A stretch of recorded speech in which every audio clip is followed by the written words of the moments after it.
everyone, welcome back to the tower. So I've gotten a few requests to make a video about like lesser known magic. Like the examples I've gotten are like the electrical water pageant and like the Richard Petty Speedway that isn't there anymore and like things like that, but like things that aren't in the parks that are like little extra magic things you can do. So that's what we're gonna talk about today, is sort of what I'm calling unexpected magic at Walt Disney World. Because the thing I love about Walt Disney World specifically is that there is something for literally everyone, and there's so much to do. So for the most part, these aren't in any specific order, except for the first one I'm going to say, and I'm saying it first because I want everyone in the world to hear it loud and clear. Like, if you decide to tune out after 3 seconds, like, I want this to be the thing that you take away from this video. So that's why I'm starting with it.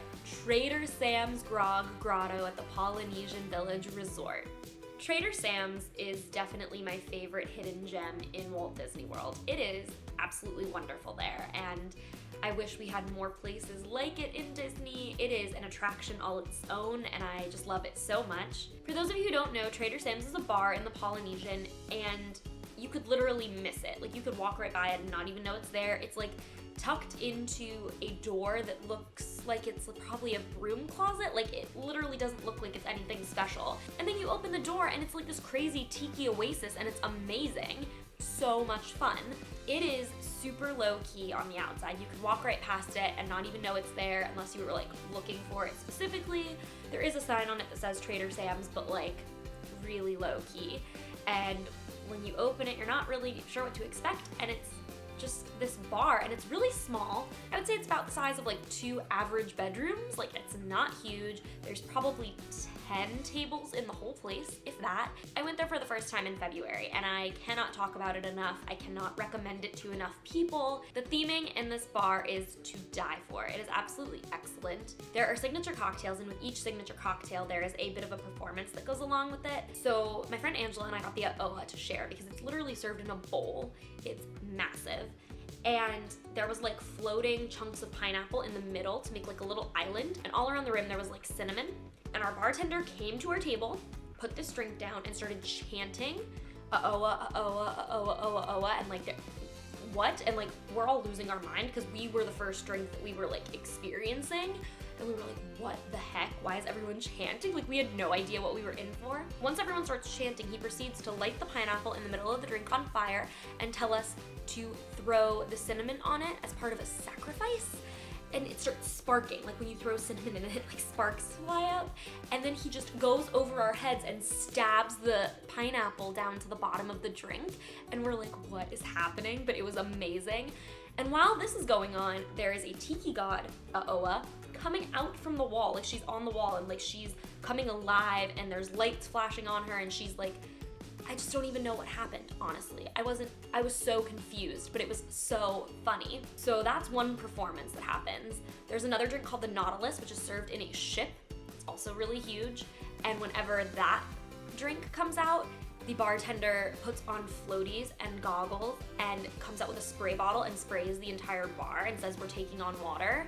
Like, what? It's just so great. When I was served a glass of water, they announced that I was getting the backside of water, just like Jungle Cruise. Like, everything about it was just phenomenal. Phenomenal. I cannot talk it up enough. It's okay if you're not 21. It's okay if you don't want to drink. Like, cool, whatever. Go to Trader Sam's anyway. They have appetizers. They have like virgin cocktails. Just go, because it's such an experience. There's no cover charge, and it's just a great time.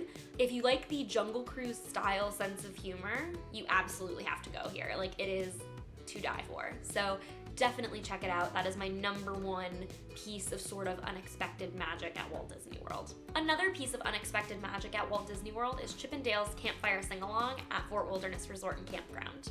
I've been trying to make this happen for such a long time, but it just never coincides with my plans in the right way. But I'm definitely gonna be doing it soon because it looks like so much fun. Lots of deluxe and moderate resorts have campfire pits where they hold bonfires nightly, but at Fort Wilderness they have the added feature of Chip 'n Dale, and they have a sing-along. I did some research on this time last year because we were gonna do it for Adam's birthday week, but we just ran out of time while we were there.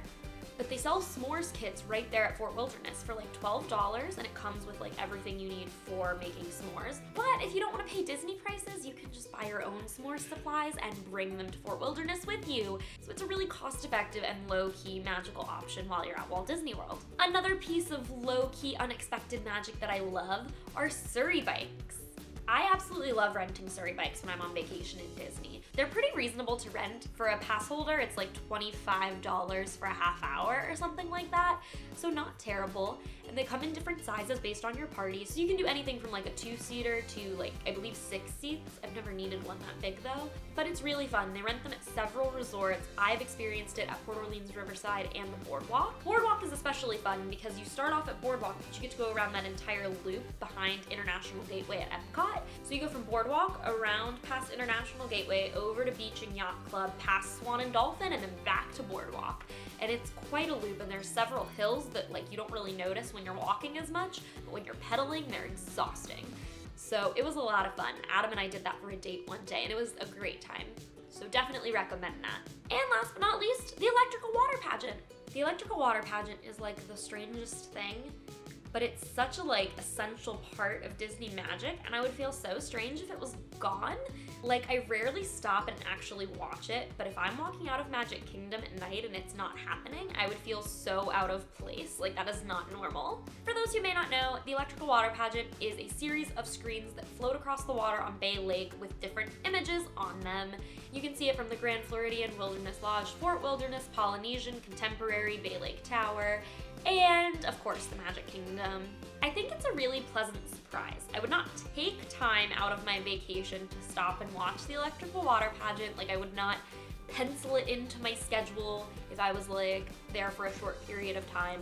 But if you have the extra time, or if you're just looking for something different to do, or if you just happen to see it, it's kind of cool. It's great to watch when you're waiting in line for a ferry or monorail at the end of the night at Magic Kingdom. One time I was actually on a boat back to Wilderness Lodge where I was staying, and our boat literally got stopped because the electrical water pageant was crossing over. So we had like literal front row seats for it, and that was really cool.